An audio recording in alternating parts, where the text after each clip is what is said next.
Bentornati in questo appuntamento con le previsioni meteo. Andiamo a vedere nel dettaglio un po' quello che accadrà nel corso dei prossimi giorni, perché l'anticiclone è situato sull'Europa centro-occidentale, porterà area di matrice africana proprio sulla Spagna e qui lo Stato godrà di un clima molto caldo con la prima ondata calda, e guardate invece come sulla nostra penisola risentiremo di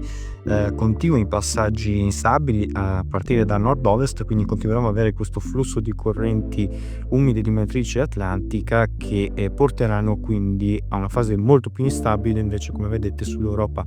orientale, e qui avremo maggiori precipitazioni rispetto al nostro settore, come risentiremo di un passaggio nel corso della giornata di lunedì che andrà a subire gli effetti soprattutto nel pomeriggio, qualche primo piovasco anche a carattere di rovescio sulle zone montane e anche sull'Appennino tosco-emiliano, ma attenzione perché poi tra la serata e la nottata di martedì alcuni temporali andranno a formarsi sulla pianura veneta, soprattutto anche quella lombarda e localmente anche sull'Emilia Romagna, con rovesci in intensificazione e rischio anche di grandinate di piccole dimensioni localmente su questi settori. Come vedete, queste saranno le aree più favorite dalle precipitazioni, altrove invece avremo nubi sparse tra comunque ampie schiarite. Le temperature si rialzeranno notevolmente anche oltre i 24 gradi al nord, fino invece a 30 gradi, pensate, sulla Sardegna tirrenica. Per quanto riguarda altrove, sul centro e sud Italia siamo tra i 26 e i 28 gradi,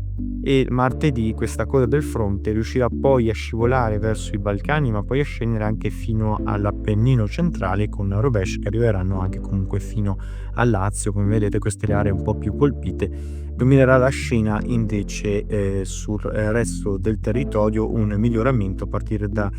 sud-ovest, quando l'anticiclone subirà un'espansione più importante e notevole verso la nostra penisola, con qualche scroscio di pioggia che però aumenterà a partire dalle prealpi tra il pomeriggio e la serata, perché come vedete questo minimo depressionario sempre sul nord-est Europa riuscirà a portare sempre dalla Scandinavia qualche refluo di aria più umida e fresca, con temperature che subiranno un nuovo calo a partire dalle Alpi, quindi il rischio di una nuova fase instabile che scivolerà appunto dalle zone montane fino poi a quelle pianeggianti nella nottata e nella mattinata di giovedì, quando avremo invece una parte un po' più dinamica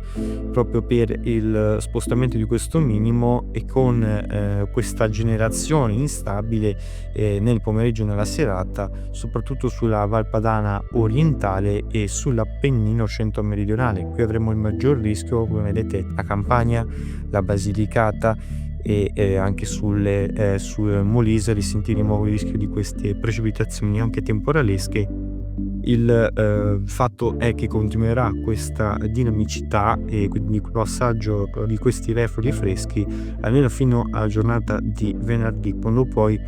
è possibile che nel weekend possa tornare una fase un po' più instabile, ma c'è incertezza perché nel weekend potrebbe nuovamente tornare entro la festa della Repubblica un ciclone a partire sempre dal nord Europa, scivolare verso il centro Europa e provocare una nuova fase di instabilità temporalesca pomeridiana. Quindi insomma il caldo al nord sembra non tornare. Per quanto riguarda invece il centro e il sud, da venerdì potremmo anche superare i 30 gradi a partire dalla Sardegna meridionale. Continuate a seguirci perché ci saranno novità nel complesso nel corso dei prossimi giorni.